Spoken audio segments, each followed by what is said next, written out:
Imagine a world without noise. There's no speech. There's no argument. There's no discussion, no oral presentations, no class group work. Oh, what a beautiful world. Would you want to live in a world without noise? What about you? What a beautiful, beautiful world to live in. And ladies and gentlemen, today I say that those who desire to remain in silence are fools themselves.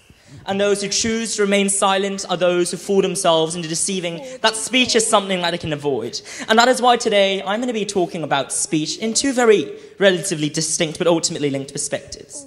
First of all, why care about speech? And second of all, what makes a good speech in general? But before I move on, I'd like to ask all of you, have you ever actually had an opportunity to speak, whether it be in front of a large audience or in terms of an assembly stage? Has anyone actually not spoken in their life before? That's a shame. Has anyone actually spoken in their life before? Please put up your hands.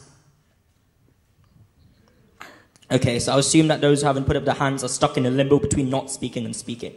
Excellent, because this isn't reality. A lot of people do this. They talk without speaking, and you hear without listening.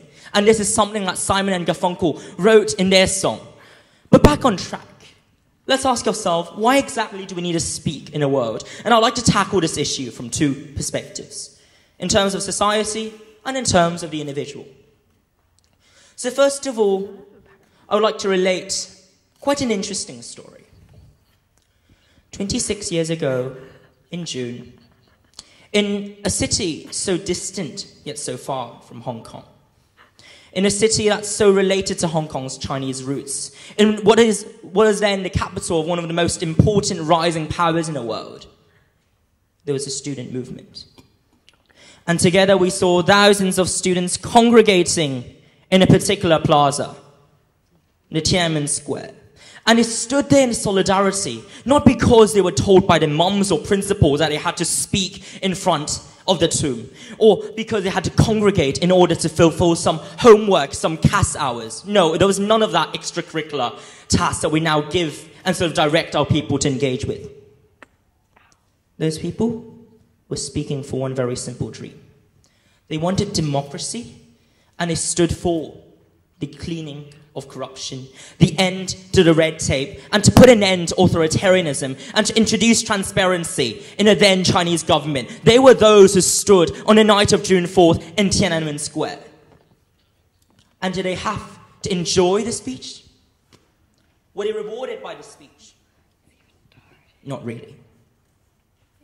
Tanks rolled into the square, gunshots were fired, and voices were shut down. They were silenced. There were no more arguments, no more discussions. Everyone was good. They believed in the government, right? And that is why the government had the right to suffocate them. Did the government have the right to do so? I now draw your attention to a more recent example, the Umbrella Revolution that happened in Hong Kong. Just last year, actually. So has anyone not heard of the Umbrella Revolution?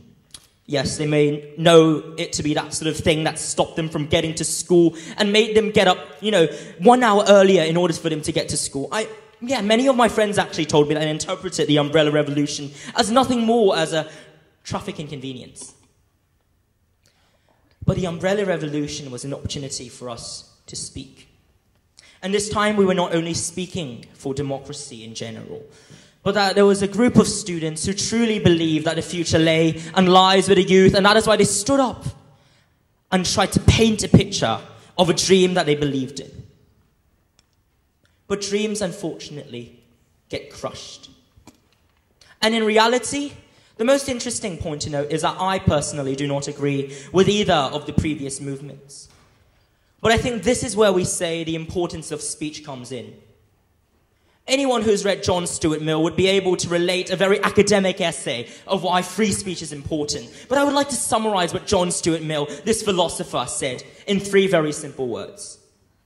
Speech brings change.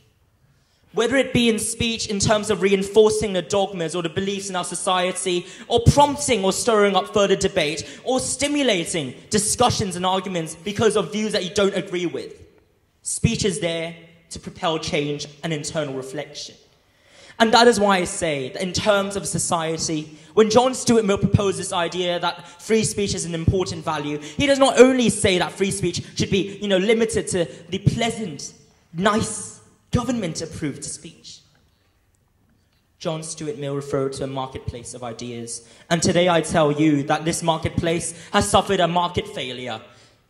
Ladies and gentlemen, we have stepped into an age where political correctness, or the so-called need for sensitivity, or our internal reluctance to speak, or our belief that speech can only be good when judged against some so-called arbitrary objective standards, that we have this belief that tells us that somewhat our speech is not important. And that's something that is not right. So why then should we care about speech on an individual level? I'm sure that not all of you will want to become, the leaders or the social movement revolutionaries that your principals or teachers often relate to you about. Not everyone wants to change a society, topple a government, start their own government like, UKIP is doing right now. But ladies and gentlemen, there's one very important fact that tells us that speech is important to an individual as well. What makes your neighbor right now? Look to your neighbor. Do you have a neighbor?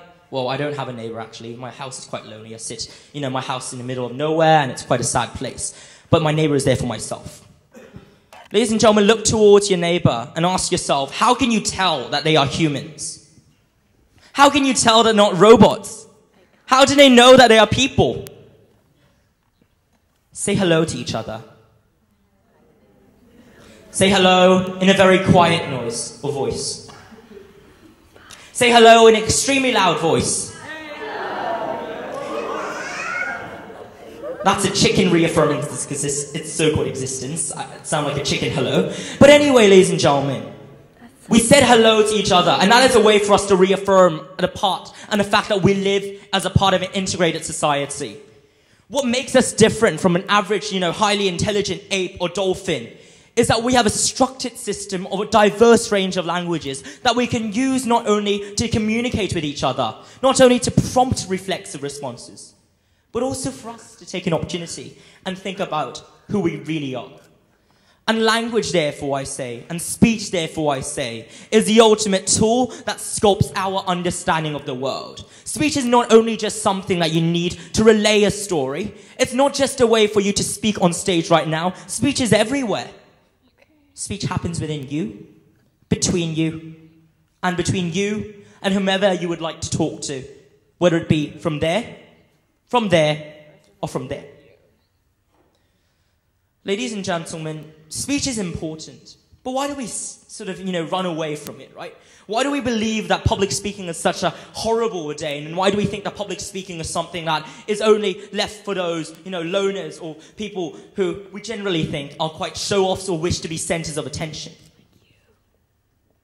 It's because of a misconception. It's because we misconceive and believe that we can only make proper speeches only if you are, like Obama or one of the best political leaders out there, only if you're eloquent. But I say no. I'd like to tell you a bit about myself. My name is Brian Wong. Haven't actually told you, and I think that... Why? Because my name is not important. Because I believe that my story is a story that should be relatable to from everyone's perspective and not simply something that's identified by my name. There's no importance in my name. And I am one of these sort of debater, and I've been debating for the past 5 to 6 years. And there's one very important fact that I believe debating has taught me. There should be no restriction to speech, regardless of whether you're rich or you're poor, regardless of your race or ethnicity, regardless of when people tell you that you're not supposed to speak out, regardless of whether sexuality is stopping you from telling everyone who you really are. I believe that speech is something that people are entitled to. And that's only, and not only in a context of correct speech, of so-called speech that fits the norm. I believe in a diversity of speech, of breaking the normativity of the narrative that we paint in our society right now, which is why I believe that investing in coaching people in debating and teaching people in debating has taught me one very simple fact. No one is a perfect speaker, but only by speaking can we continually improve ourselves. And this moves me on to the second part of my speech today. How exactly can we sort of, make our speeches elevated? How can we push it to another level? And these are some tips I'd like to share with you from the many experiences I've had over the past years. I would like to have 3 words that I hope all of you can take away without falling asleep tonight. First of all, controversy. Second of all, flexibility. And third of all, individuality. First of all, in terms of the idea of controversy. As anyone, my dear friends at the back corner over there, have you ever had an experience where you sit in assembly and you have a very, very nice headmaster who you really respect going up on stage and essentially doing something along the lines of, "Good morning. It is important to remember that respecting your teachers and respecting the school code makes an excellent generation of future leaders." I bet that many of you may have had an experience somewhat similar to that, for example, at the beginning of each year. And you have, a very reputable teacher telling you the importance of, respecting the school code, embodying the spirit of the school. And you hear it every single year.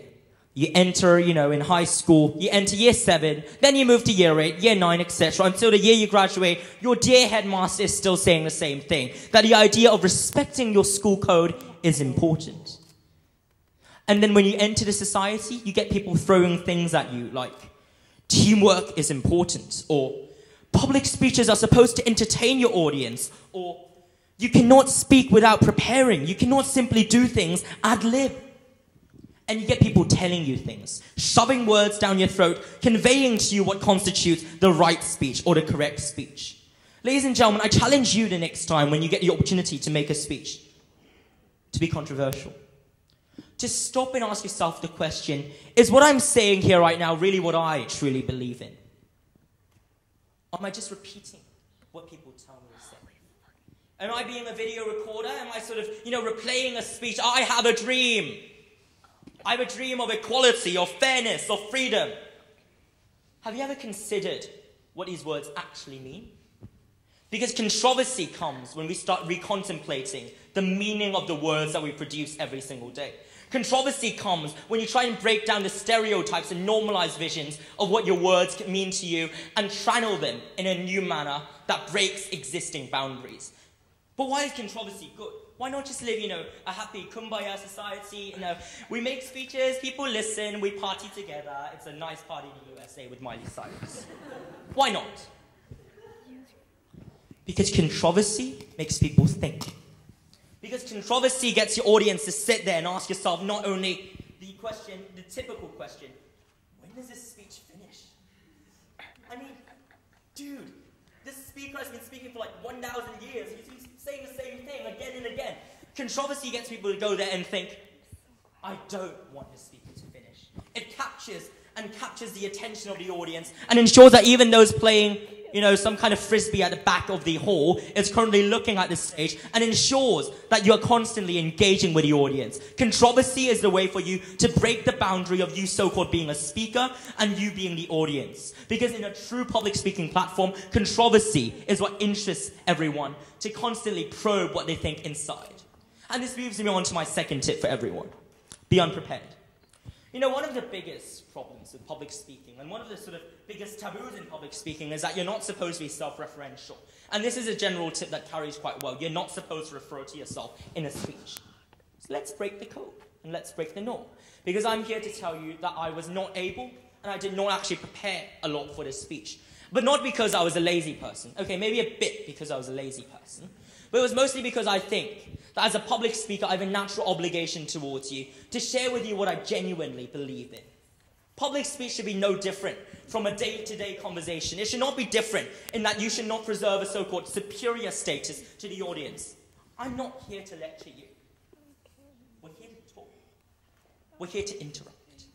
And that is why I often emphasize being unprepared when you walk onto the stage is the only true means that allows you to adapt to the circumstances of the audience.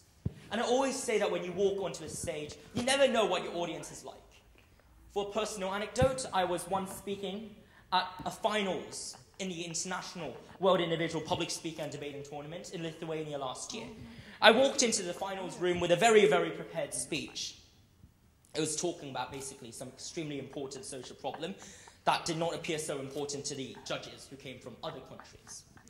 I walked into the finals room and I delivered a speech on K-terms and asked myself, what can I do to make the speech interesting?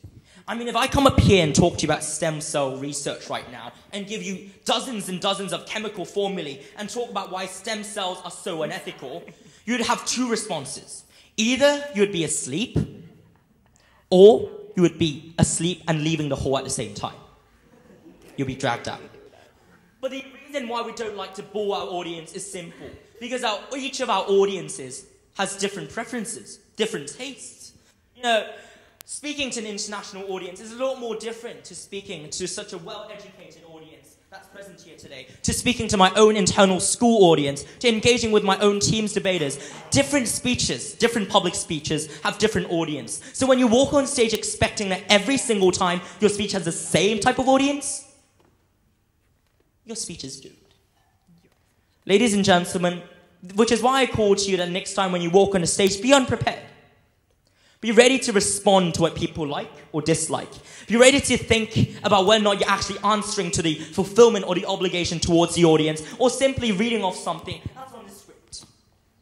I could very well come up here today and start reading off the script.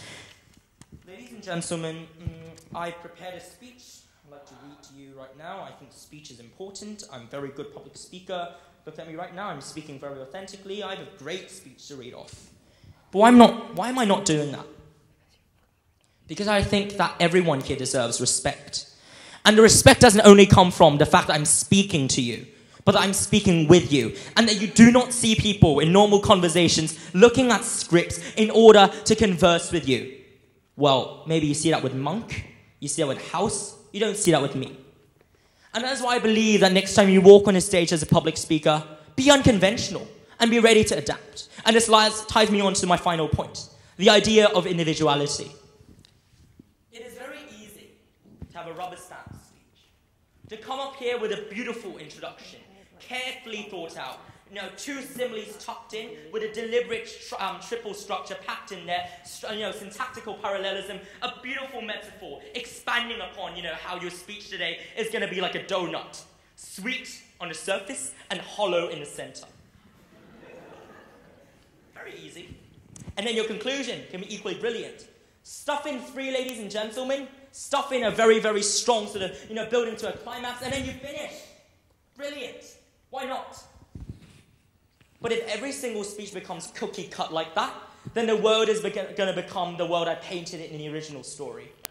Quiet, silent, futile. Because if every single speech is so identical and parallel to each other, then what's the point of us having speeches here today? Why not just, go on YouTube and, watch the same video of Nicki Minaj and Anaconda again and again, because that's basically what public speeches sound like. They sound like heavily repeated electronic non-music. Why not? So at the end of the day, when you want to speak, you have to let yourself come through. You have to do what Cyndi Lauper says in a song. Let your true colors come shining through. And that's why we love you. Everyone can be Obama. Everyone can be like, yes, I can make promises. And I never fulfill them. Anyway, everyone can be, Xi Jinping, the current leader of China. I'm going to crack down on corruption.